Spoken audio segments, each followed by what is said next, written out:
എന്റെ ദേഹം മൊത്തം ഡാൻഡ്രഫ് അല്ലേ. ആദ്യമായിട്ട് ഞാൻ ഇത്രയും ഇതിൽ കാണുന്നത്.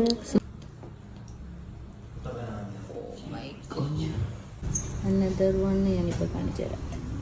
അപ്പോൾ ട്രീറ്റ് ചെയ്യുന്നത് അങ്ങനെ രണ്ടുപേരെയും രണ്ടായിട്ടാണ് നമ്മൾ ഇരുത്തിയിട്ടുള്ളത്. മൊത്തത്തിൽ ക്ലീൻ ആക്കിയിട്ടുണ്ട്. പിന്നെ അവളുടെ കണ്ട തലയിൽ ഡാൻഡ്രഫ് നിങ്ങൾ കണ്ടല്ലായിരുന്നോ? ഇപ്പോൾ കണ്ടോ, ക്ലിയർ ആയിട്ടുണ്ട്. നല്ല ഉയരത്തിലെത്തട്ടെ കേട്ടോ. നല്ലോണം പഠിക്കണേ. അമ്മ വീട്ടിലില്ലെന്നും പറഞ്ഞിട്ട് വിഷമിക്കുകയോ കാര്യങ്ങളൊന്നും ചെയ്യരുത്. നമ്മളെ കാര്യങ്ങൾ നമ്മൾ തന്നെ നോക്കണം. മനസ്സിലായോ? എന്തൊക്കെയാ പറഞ്ഞെന്ന് പറ. നല്ല മുടി കെട്ടി വെക്കരുത്, മുടി വൃത്തിയായിട്ട് കൊണ്ടുപോകണം. എനിക്ക് സ്പെഷ്യൽ വാച്ച് ഗായ്സ്, നിങ്ങൾ ഇത് കുറിച്ച് വെക്കുക. നിങ്ങൾക്ക് മിഠായി.